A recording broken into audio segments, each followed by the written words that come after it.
My wife passed away 3 years ago. Since then, I've lived alone in this apartment where we spent the last 30 years of our lives. Retirement was supposed to be our golden age, a time for travel and enjoying our hobbies together. But now, it's just me. The silence in this home is a constant, heavy companion. My only solace has been tending to the small garden on my balcony, a hobby my wife and I shared. One morning, as I was watering my prized orchids, I noticed something strange. The new neighbor who had just moved in downstairs, a man about my age named Mr. Park, was on his balcony.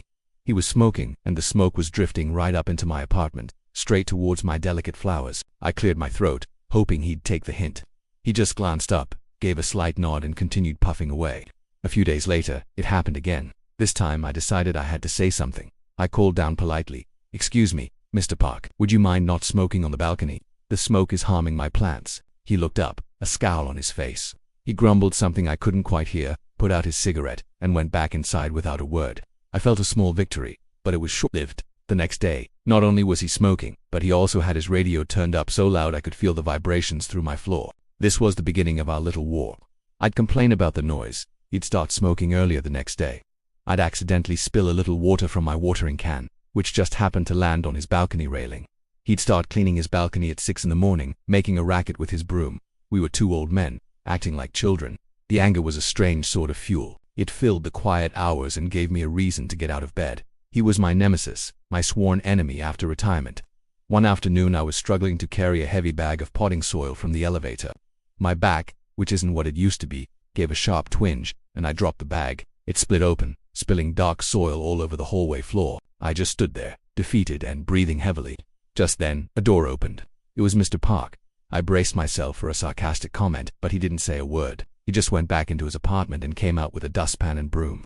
Without looking at me, he started sweeping up the mess. I was stunned. I mumbled, "Thank you." He just grunted in response. As he helped me carry the ripped bag to my door, I noticed a picture on his entryway table. It was a photo of him and a woman, smiling brightly.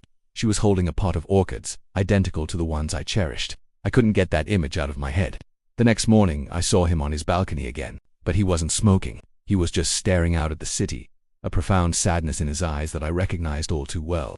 I took a deep breath and went downstairs. I knocked on his door. When he opened it, I held out one of my best orchids, a beautiful blooming plant. "This is for you," I said softly. "I'm sorry about, well, everything." He looked at the orchid, then at me, and his stern expression softened. "My wife," he began, his voice thick with emotion. "She loved these. You passed away just before I moved here. Everything reminds me of her." I nodded, my own eyes welling up. "I know," I said. "My wife did too." We stood there in shared silence, two lonely old men who had been fighting a pointless war. He invited me in for a cup of tea.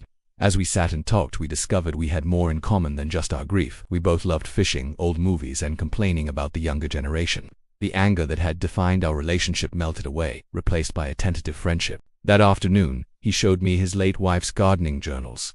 They were filled with notes and sketches about orchids. I shared stories about my wife's favorite travel destinations. We weren't enemies anymore.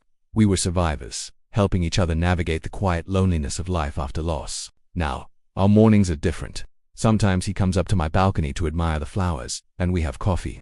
Other times I go down to his place, and we listen to his old records, though at a much more reasonable volume. We found a new beginning, not as enemies after retirement, but as friends.